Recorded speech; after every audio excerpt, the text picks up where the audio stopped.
নজর রাখবো পরবর্তী সংবাদে। যান দুর্ঘটনা অব্যাহত এবং গতকাল রাতেও সেই ছবি লক্ষ্য করা গেছে, যেখানে যান দুর্ঘটনার ফলে ইতিমধ্যে আহত হয়েছে দুই যুবক এবং জানা গেছে তাদের অবস্থা খুবই গুরুতর। এমনটাই খবর পাওয়া গেছে এবং বিশ্রামগঞ্জ এলাকায় সেই দুর্ঘটনা ঘটেছে। গতকাল গভীর রাতে যান দুর্ঘটনার শিকার হতে হয়েছে দুই যুবককে এবং যারা প্রত্যক্ষদর্শীরা ছিলেন তারা খবর দিয়েছেন দমকল বাহিনীকে এবং তারপরে দমকল বাহিনীর কর্মীরা ঘটনাস্থলে উপস্থিত হয় এবং সেখান থেকে কার্যত তাদেরকে মহকুমা হাসপাতালে নিয়ে যাওয়ার পর পরবর্তীতে আগরতলা জিবি হাসপাতালে তাদেরকে রেফার করা হয়েছে, যেহেতু তাদের গুরুতর অবস্থা এই মুহূর্তে এবং সেখানে জিবি হাসপাতালে তারা চিকিৎসাধীন রয়েছে।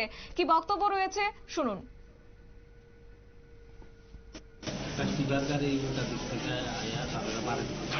তারা কি বাইকে আছিল?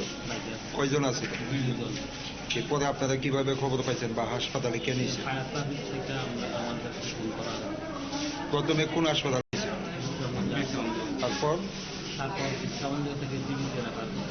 এখন অবস্থা কিরকম দুজনের? আশঙ্কাজনক, সিরিয়াস।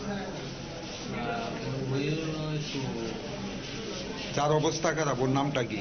ওর নাম কিষান দাস। আর যে মোটামুটি ভালো অবস্থা? বয়স কত? বয়স বাড়ি কোন জায়গায়? বাড়ি কিষান দাসের বাড়ি উদয়পুর, মোটামুটি, আর সুদীপ দাসের বাড়ি মগবাজার। তারা আগরতলার থেকে কি বাইক নিয়ে যাইতে আসলো? কোন জায়গা থেকে লইলে? বাজারের একটু সামনে।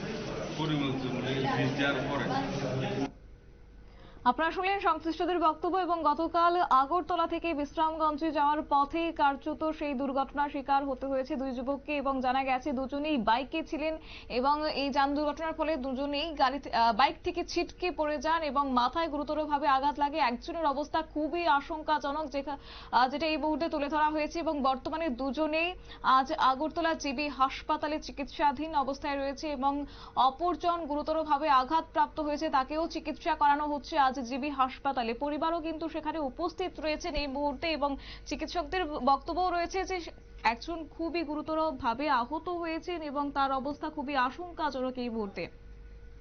সংবাদ আপাতত এই পর্যন্তই। পরবর্তী আপডেটের জন্য চোখ রাখুন শুধুমাত্র নিউজ ভ্যানগার্ডের পর্দায়। নমস্কার।